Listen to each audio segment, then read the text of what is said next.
Hey guys, how you all doing? Welcome back to my channel. So recently I did a video talking about all the books that make me happy, my favorite happy books. So today I'm going to be flipping that over and doing the books that make me sad or the books that have kind of made me cry or whatnot. So I've got a stack of books sitting in front of me that make me extremely sad, so let's just talk about them. So the first one I feel like is a pretty obvious pick for me. I feel like if you know my reading taste at all and what books I love, you will know that this will be on this list, and that is The Fault in Our Stars by John Green. So if you don't know what this book is about, we follow Hazel Grace Lancaster. She has cancer, she meets a boy, Augustus Waters, who also has cancer, and they fall in love. You can imagine sadness will ensue with this kind of story. But this book is just heartbreaking. It's still beautiful, like there's so many like funny moments and beautiful moments and romantic moments, but at the end is very, very sad. I don't remember if I cried while reading the actual book. I know I definitely cry and sob during the movie, but this story just in general just makes me so extremely sad. Like there are so many blue tabs in this book, and I don't know, it's just so heartbreaking to love these characters so much and to love their love story so much and just kind of see the downfall of everything. I'm getting teary-eyed talking about it, so like we love that for me. I don't find the actual like sad thing in this book to make me really sad. It's kind of what comes before it, the moments that come before it and the moments that come after, because when something happens it's very like kind of blunt, and it doesn't really hit me that hard. I'm just kind of like, oh, and I can't remember what my like actual reaction was when I first read it, because I read it when I was 14, but I just remember, actually I read it when I was 13. It was 2014, but I was still 13 when I read it. Anyways, this book is just so sad. If you read it and you liked it, then you know what I'm talking about. But I love books that make me cry, okay? It's just a fact of my life. I like to feel emotion, so if you can make me cry, I will like your books 10 times more. So the next book is Girl Made of Stars by Ashley Herring Blake. I read this back in 2018. So this book follows our main character, Mara, and she finds out that her best friend has been raped by her twin brother, Owen. And this book is kind of about her trying to come to terms with the fact that her brother is capable of doing something like that, because her brother is like her best friend, like she loves him to death, and she just can't fathom that he would do something like this. And then she feels awful for her friend who had to go through something like this, and it's just kind of this battle between like conflicting feelings, like knowing one thing about somebody, knowing how much you love them and how nice they are to you and how caring they are to you and how much they mean to you, but then also finding out this piece of information about them that completely changes everything. And it's just like a really emotional book, because also throughout the story, hearing and going through this with her best friend kind of uncovers something from her own past that she's kind of shoved down a little bit. And it's just like a really like heart-wrenching story that I feel like people should read if they can handle the subject matter of rape and sexual assault and everything like that. But this book was just completely devastating to read. I have a whole wrap-up where I read this book and talked about it, and I can't say that I enjoy this book because of its content matter, but I can say that it really opened up my eyes to this type of situation, and it tore my heart open. And again, I want to cry, and I think this is a book that I definitely want to reread, because it's just something that I kind of want to experience again and be re-impacted by it, because I am such like a forgetful reader. I'll read something and then instantly forget everything that happens. So I really kind of want to reread this one and just feel all of that pain again. But it's just such a good book, and if you can handle the subject matter, like I said, I definitely think that you should give it a read. It's just such a powerful and important book. Okay, so the next one I actually read around the same time I read Girl Made of Stars. I read it on the same road trip, so I don't know why I picked such like heavy emotional books to read, but I did. But this one is Monday's Not Coming by Tiffany D. Jackson. This one follows a girl named Claudia, and she has realized that her best friend has gone missing. She hasn't heard from her best friend, she doesn't know where her best friend is, but nobody seems to care but her. No one has seen her best friend Monday, and no one seems to care that she is gone, and you know, no one can find her, she hasn't heard from her, no one seems to care but Claudia. And so the whole book, she's kind of trying to find Monday and trying to figure out what happened and put all the puzzle pieces together. This book is so fucking devastating. It is raw and emotional, and if you can't handle the subject matter of like abuse, and I can't remember like all like what triggers should be in here, but like this book is just completely raw and unfiltered. I read it like from start to finish one go, except for getting in and out of the car. and it impacted me in ways I can't even explain to you, because it's one of those books, kind of like The Hate You Give, where you're reading it and it's 10 times more heartbreaking because you know that it's a real thing. You know that things like this happen in the world and they shouldn't be happening, but they are. And just to read about it is like, oh my god. I don't even have words that describe how devastating this book is, and how the entire book you're just wanting to find out, along with Claudia, what happened to Monday and where Monday has gone, and you're thinking the entire book, is she alive or is she dead? Because you don't know where she is, and you kind of are grappling with that kind of idea of what has happened to her and why does nobody care. And when everything comes to a head at the end and you find out everything, it literally made me feel sick to my stomach, and I want to cry.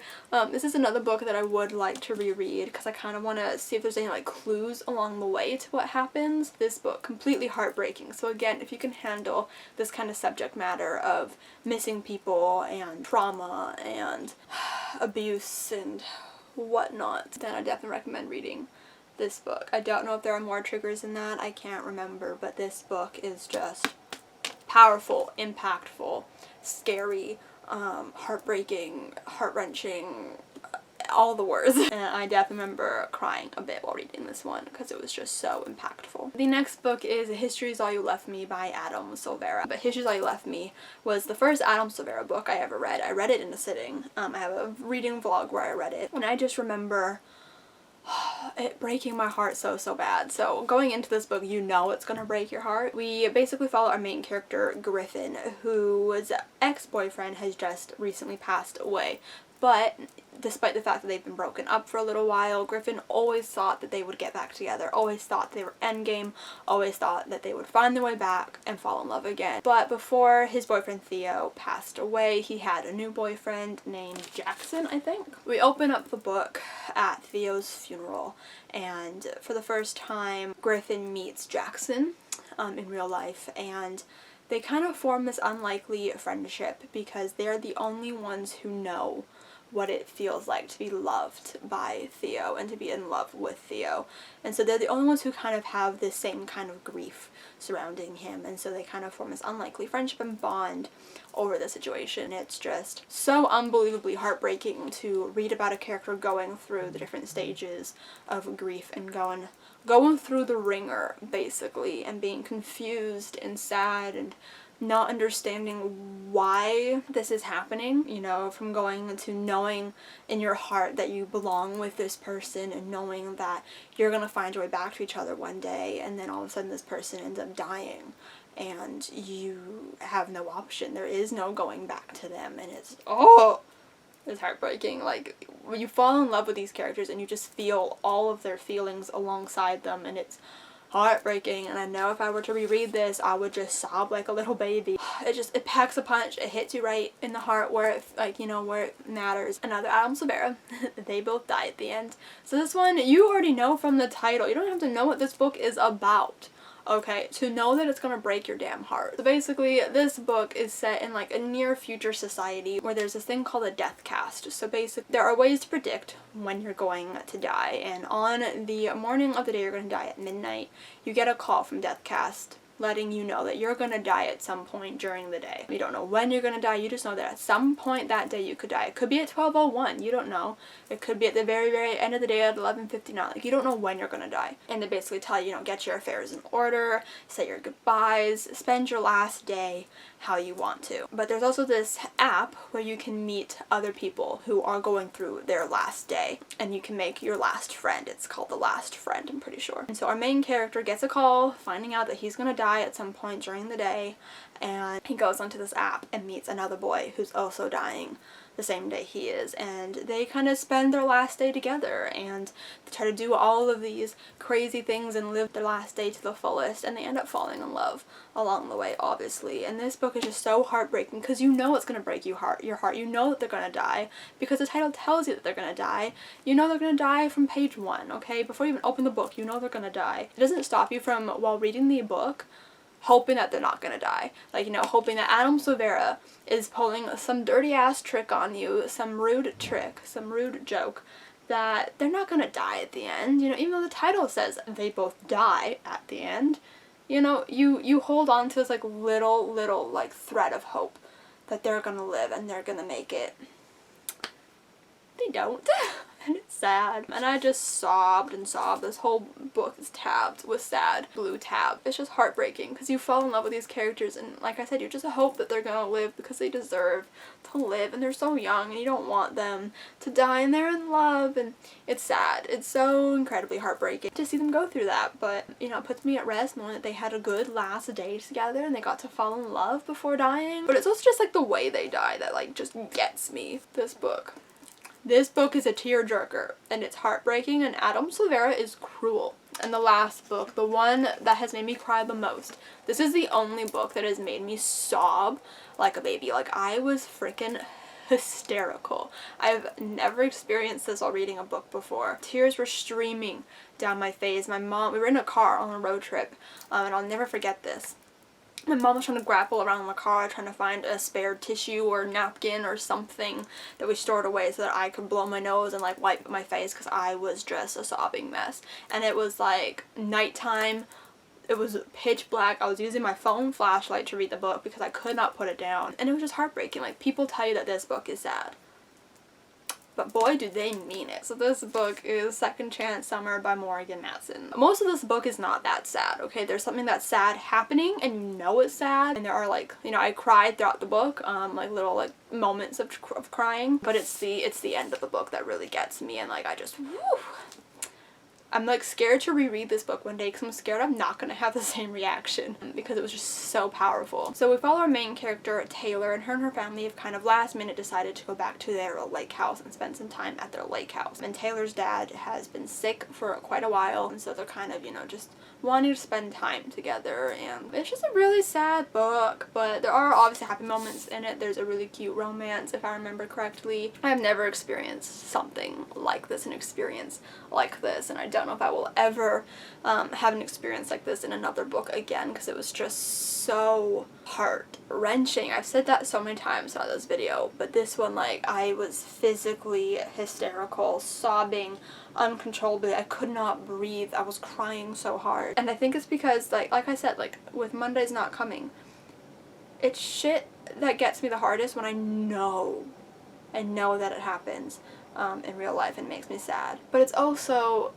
when I can relate my own life to it, and when I start to picture what my life would be like if something like this were to happen to me, that's when the waterworks really get going. So, you know, I picture reading this book if my dad got sick and was, you know, facing death. I love my dad. I don't want my dad to ever die. I especially don't want him to die while I'm still young. So reading this book where she's only like 16 and having to deal with her dad having cancer and going through all of this, it just made me think of what my life would be like and how I would feel. And, you know, when everything was happening, I pictured my dad. And that's what made me cry so hard. And I just, ooh. No other book has ever gotten this kind of reaction from me. Not The Fault in Our Stars, not any of the books on this list. You can mention anything, but no book specifically has ever made me cry like this. I don't even know if any movie has made me be this hysterical. Maybe The Fault in Our Stars, but this one, yeah.